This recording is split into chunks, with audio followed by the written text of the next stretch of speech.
What if the asteroid that forever changed life on Earth missed the planet completely and giant dinosaurs never became extinct?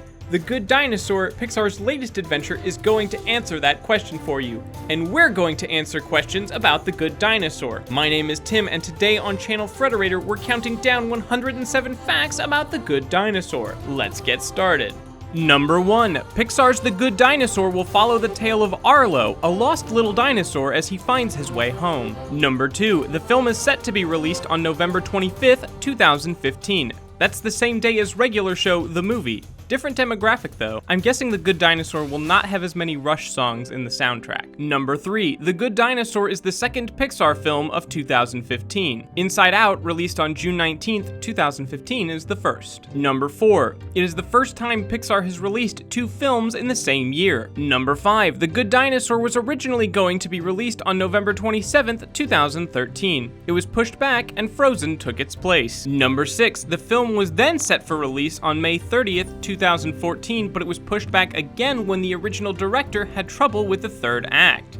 Or maybe he was still jealous at Frozen, it's not clear. Number 7. The film's original director, Bob Peterson, was replaced by Peter Sohn and has since gone on to work on another Pixar film. Number 8. The film's original producer, John Walker, was also replaced by Dennis Ream. Number 9. Because The Good Dinosaur was pushed back, so was Finding Dory. The sequel to the acclaimed Finding Nemo was originally going to be released on November 25th, which is now the date The Good Dinosaur releases, but was moved back to June 17th, 2016. Number 10. Changes have been made to the story since Sohn took over. One such change is making nature itself the primary antagonist. Spoiler alert, that's what killed the dinosaurs. Number 11. The Good Dinosaur is Pixar Animation Studios' 16th feature film. Number 12. The film has been in production for a whopping 6 years. Number 13.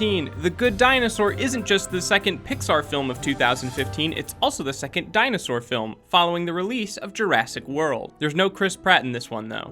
I don't think. Number 14. After Bob Peterson was removed from the project, John Lasseter, Lee Unkrich, Mark Andrews, and Peter Sohn temporarily stepped in to work on the film. Number 15. On top of story problems, production of The Good Dinosaur has been hindered by creative differences. It was also the victim of a quality slump at Pixar that spanned from 2011's Cars to 2013's Monsters University. Number 16. Pixar's constant multitasking between its various film projects also led to some production issues for The Good Dinosaur. It's hard to keep track of a lot of projects. Number 17. Pixar actually had a version of The Good Dinosaur to show people in 2013, but Ream said it just wasn't ready. Number 18. The Good Dinosaur is Pixar's first Thanksgiving release since 1999's Toy Story 2. Number 19. The film is also Pixar's first Thanksgiving release not directed by John Lasseter. Number 20. The first official trailer for The Good Dinosaur featured the song Crystals by Of Monsters and Men. Number 21. According to Bob Peterson, his inspiration for the film came from a childhood trip to the 1964 New York World's Fair, where he was impressed by the dinosaur animatronics. Just a kid with dinosaurs on the brain. Lots of kids are into dinosaurs. Number 22. The film's original cast was going to include celebrities John Lithgow, Judy Greer, Bill Hader, Neil Patrick Harris, and Lucas Neff. Following the changes to the film's plot, they were all replaced. Sadly, none of them were replaced by D. Bradley Baker, who is my choice for every character in every movie ever. Number 23. John Lithgow was going to play the character Papa and remained on the cast longer than most before being replaced. Number 24. While Lithgow was still attached to the film, he was privy to some of the changes to the script and said that the film was gonna be better than I ever imagined. Number 25. The only original cast member to make it to the final version of the film was Frances McDormand. Number 26. Thomas Newman was originally going to serve as the film's composer, but scheduling issues and the film's numerous delays led to his departure from the project. Number 27. Newman was replaced by the Academy Award-winning composer Michael Dana, who is best known for the soundtrack to the 2012 film Life of Pi. Number 28. It was later announced that Jeff Dana would be co-scoring the film alongside his brother Michael Dana. Number 29. The pair was recently nominated for an Emmy for their theme and pilot score for FX's Tyrant.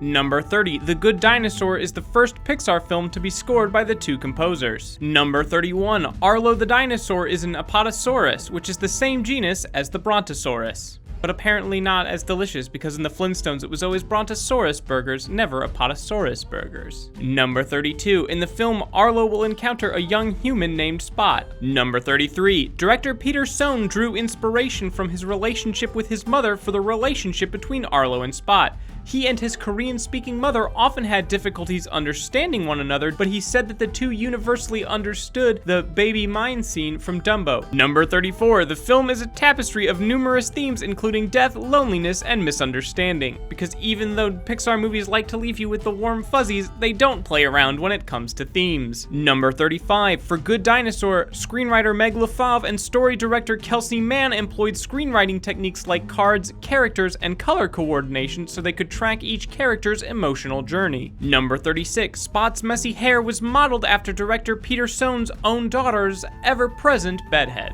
Number 37, in the film, Arlo speaks English and Spot speaks dog. I get it, Spot. Number 38, the age of the film's protagonist was decreased after its story was reworked. Speaking of, number 39, watch out because the Good Dinosaur is a tearjerker. This is Pixar, that's not all that surprising. Number 40, The Good Dinosaur takes place in a universe in which the asteroid that wiped out the dinosaurs missed Earth. Number 41, due to the film's numerous delays, Pixar was forced to lay off 67 of its 1,200 employees. Number 42, in reference to the layoffs, the studio's general manager, Jim Morris, has said that, for Pixar it was a dramatic event, it was tough on the company. Most studios would have said, the movie's fine, it's not bad. And it wasn't bad, it just wasn't great.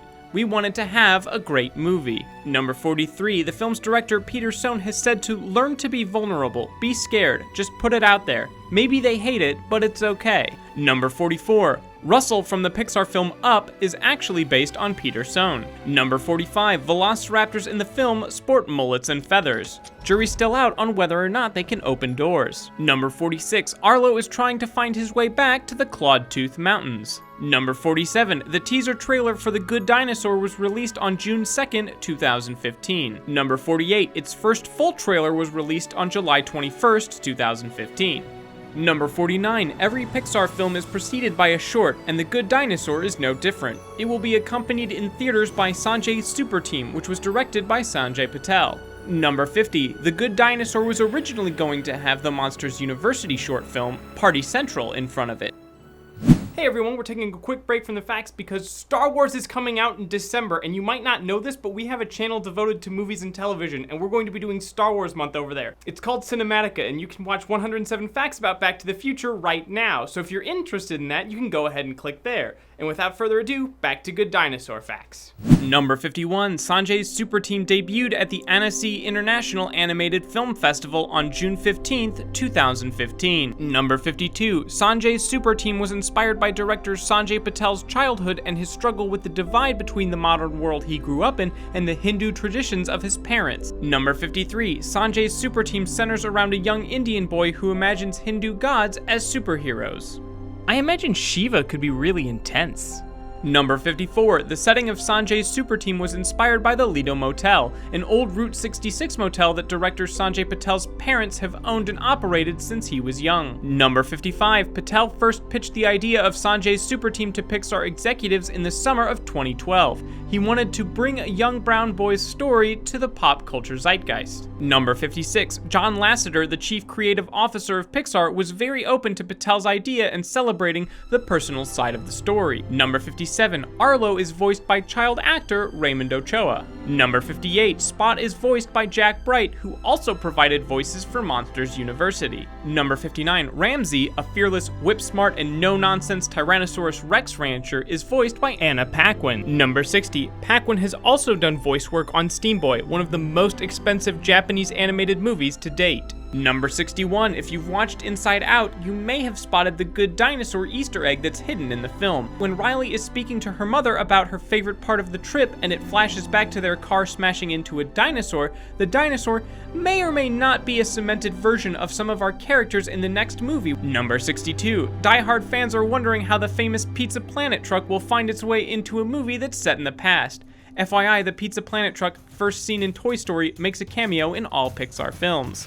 You are clear to enter.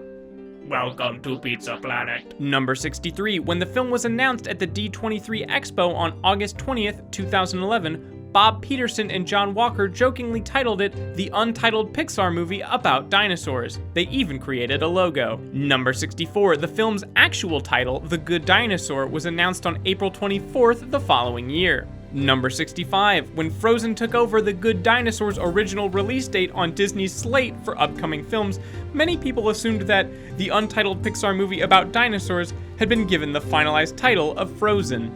Number 66, director Peter Sohn has said that the film's title is deceptively simple and has more meaning than it seems. Number 67, the film's original director Bob Peterson may have been taken off the project, but Pixar has said there are no hard feelings there. Number 68, Peter Sohn has said that Arlo has a lot of issues when he's born. He's fearful and he's weak and he's disconnected from the family because of these issues, and he feels like he's not worthy, so he finds a way to become worthy. Number 69, according to John Lasseter, the dinosaurs in the films are kind of cartoony, but they are dinosaurs. Look at a T-Rex and tell me that that doesn't look like something a little bit loony with those tiny arms. Number 70, the film focuses on mostly the plant eaters, not the carnivores. Number 71, in The Good Dinosaur, filmmakers wanted to explore dinosaur stereotypes and how they're represented in modern times. Number 72, according to Pixar's general manager and president, Jim Morris, the previous version of The Good Dinosaur had some kind of fatal flaws in it that none of us really saw. Number 73,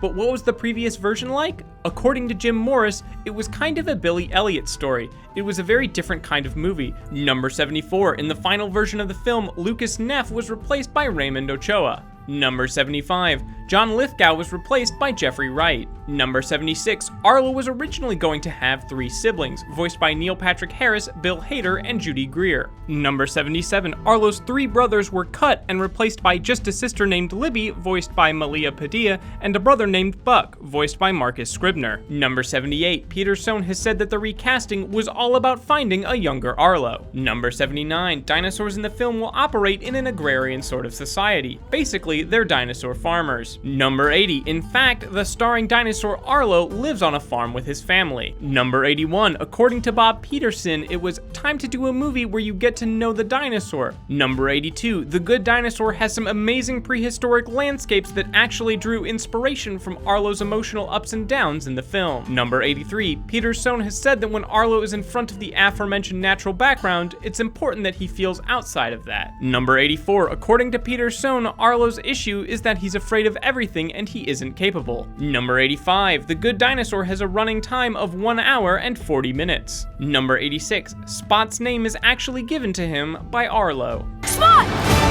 Spot! Come here, Spot, come here! Number 87, in order to get the film's landscapes just right, the Good Dinosaur team made research trips to Wyoming and Montana to learn more about the wilderness of the Old West. Number 88, while whitewater rafting in the Snake River on one of their research trips, the crew lost their GoPro in the water. When they retrieved it later, it contained footage of its watery journey that proved immeasurably useful for a certain scene in the film. Number 89, on their trip, Sohn and the film's crew learned more about the people who actually lived in the Old West, which moved their characterizations away from stereotypes. They became much more complex. Number 90, according to David Munier, the film's set supervisor, director Peter Sohn is a lover of nature cinematography, which would explain why the film has a lot of nature cinematography. Number 91, Pixar films typically have just one big establishing shot that shows an overscope of the landscape. The Good Dinosaur doesn't just have one though. Because the environment of the film is basically a character itself, Sohn wanted a lot of big landscape shots. Number 92, because designing and rendering all the landscape shots in The Good Dinosaur would be an impossible feat with Pixar's traditional process, David Munier and his team had to find another way to make it happen. They found they could download the US Geological Survey's topographic data, put it into their computers, and then use that to render existing landscapes in the United States. Number 93, Munier has said that the team downloaded over 65,000 square miles of data, which gives a sense of the scope for Arlo's journey. Number 94, the vegetation in the film can be used as a reference for Arlo's height. The dinosaur is 18 feet tall.